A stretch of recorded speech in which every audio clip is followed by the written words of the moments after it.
Sejak malam itu, perasaan Malvin terhadap apa yang ia alami semakin tumbuh menjadi sebuah rasa penasaran yang tak terelakkan. Apa yang ia lihat di langit dan apa yang ia baca dalam surah Al-Qadar benar-benar mengubah cara pandangnya terhadap dunia. Selama bertahun-tahun, ia telah mempelajari banyak hal tentang alam semesta, dari fisika kuantum hingga astronomi yang penuh dengan misteri. Namun, perasaan yang ia alami setelah membaca Al-Quran adalah sesuatu yang berbeda. Sesuatu yang tidak bisa ia jelaskan hanya dengan teori-teori ilmiah yang selama ini ia kuasai. Ada sesuatu yang lebih besar, lebih dalam, dan lebih menggetarkan hati. Satu hal yang tidak bisa ia lepaskan adalah bagaimana mungkin sebuah kitab yang diturunkan lebih dari 1400 tahun yang lalu bisa berbicara begitu jelas tentang fenomena alam yang baru bisa ditemukan oleh manusia modern. Dalam Al-Quran, ia menemukan ayat-ayat yang membahas tentang alam semesta, tentang penciptaan langit dan bumi, tentang lautan, bintang, dan bulan. Semua itu tidak hanya berbicara tentang aspek spiritual, tetapi juga tentang pengetahuan yang sangat relevan dengan penemuan-penemuan ilmiah yang baru diketahui oleh umat manusia beberapa abad belakangan ini. Malvin mulai membaca Al-Quran dengan sungguh-sungguh. Setiap ayat yang ia baca membuatnya semakin terkesima. Bagaimana mungkin kitab yang muncul 1400 tahun yang lalu sudah membicarakan pengetahuan tentang alam semesta yang begitu luas ini? Pikir Malvin dalam hatinya. Ia merasa seolah sedang menemukan kunci untuk membuka segala misteri alam semesta yang selama ini ia pelajari. Dan bukan hanya itu, tetapi ia juga menemukan kedamaian yang ia tak pernah rasakan sebelumnya. Banyak ayat-ayat dalam Al-Quran yang menggambarkan fenomena alam dengan cara yang sangat rinci. Ia teringat saat membaca tentang penciptaan langit yang 7, atau ketika Al-Quran menyebutkan tentang bintang-bintang yang beredar dalam orbitnya. Bahkan, pengetahuan tentang embriologi yang diungkapkan dalam Al-Quran membuat Malvin terperangah. Ayat-ayat tersebut tidak hanya memperlihatkan keselarasan antara agama dan ilmu pengetahuan, tetapi juga menunjukkan bahwa kitab ini bukanlah hasil karya manusia biasa. Ada sesuatu yang lebih besar, lebih dari sekadar tulisan biasa. Setiap kali ia membaca Al-Quran, hatinya semakin terasa tenang, seolah setiap kata yang tertulis menembus jauh ke dalam sanubarinya. Semakin ia mendalami, semakin ia merasa bahwa pengetahuan yang ia cari selama ini, pengetahuan yang selama ini ia temui di ruang kuliah atau observasi, seakan menemukan maknanya yang lebih dalam dan lebih luas. Seperti sebuah pencarian yang belum selesai, Malvin merasa bahwa ia baru saja menemukan sebuah titik terang dalam hidupnya.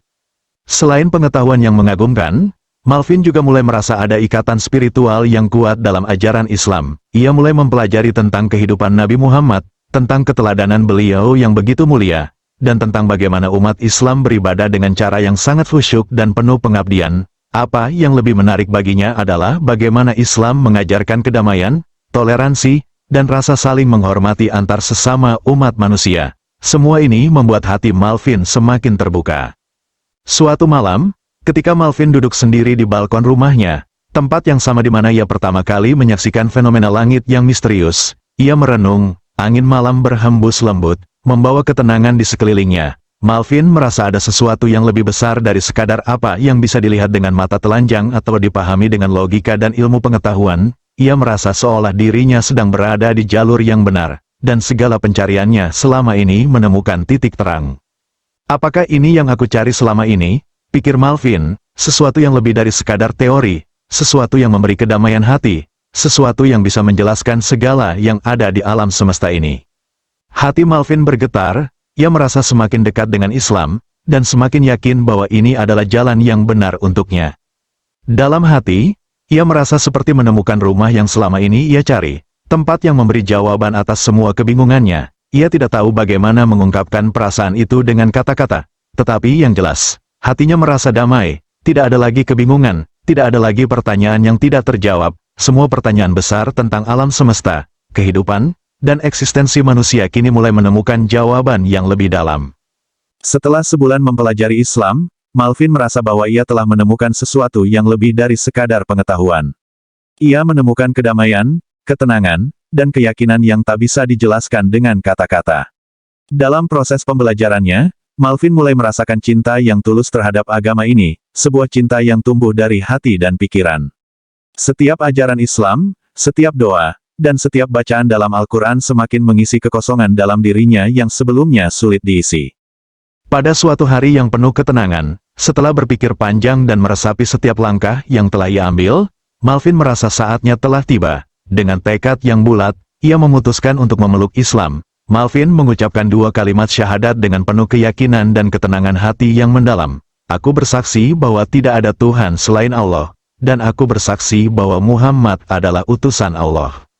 Saat itu, dunia terasa berbeda bagi Malvin. Ada rasa ringan yang menyelimuti jiwanya, dan seolah segala beban yang ia rasakan selama ini terangkat. Malvin tahu bahwa ini bukanlah akhir dari perjalanannya, tetapi justru sebuah awal yang baru. Ia merasa seperti telah menemukan makna sejati dari kehidupan, dari alam semesta, dan dari jiwanya sendiri. Islam bukan hanya memberi penjelasan tentang bagaimana alam semesta ini diciptakan, tetapi juga tentang bagaimana menjalani hidup dengan penuh rasa syukur, sabar, dan tawakal kepada Allah. Perjalanan Malvin dalam mencari kebenaran dan pengetahuan belum selesai, tetapi kali ini ia merasa lebih yakin dan lebih tenang. Ia telah menemukan agama yang bukan hanya memberi ilmu, tetapi juga memberikan kedamaian sejati yang jauh lebih penting dari apapun yang ia cari selama ini. Malvin tersenyum, merasakan ketenangan yang belum pernah ia rasakan sebelumnya. Ia tahu, inilah awal dari perjalanan spiritual yang lebih dalam, sebuah perjalanan yang akan terus ia tempuh dengan hati yang penuh cinta dan rasa syukur. Kadang dalam hidup, kita menemukan pelindung di tempat yang tak terduga, seperti Raka yang dibesarkan oleh harimau. Kisah ini mengajarkan kita bahwa kasih sayang sejati tidak mengenal batas atau bentuk.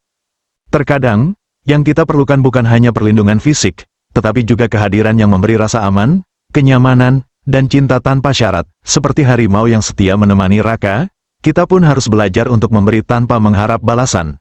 Karena dalam memberi, kita menemukan kedamaian sejati. Kasih yang tulus tidak akan pernah hilang, meski tidak selalu tampak. Karena cinta yang tumbuh dari hati yang murni tidak akan pernah pudar oleh waktu dan jarak.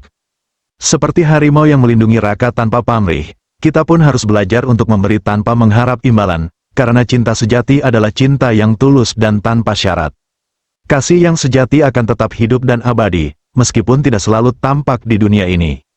Setiap pengorbanan yang datang dari hati yang penuh cinta, seberapapun beratnya, akan meninggalkan jejak yang tak terlupakan dalam hidup orang yang kita sayangi. Sebuah cinta yang tanpa batas akan selalu memberi kekuatan, meskipun dalam kesedihan dan kehilangan. Cinta sejati tak terhenti oleh waktu atau perpisahan, karena ia terus hidup dalam kenangan dan memberi pelajaran berharga tentang keberanian, kasih sayang, dan ketulusan.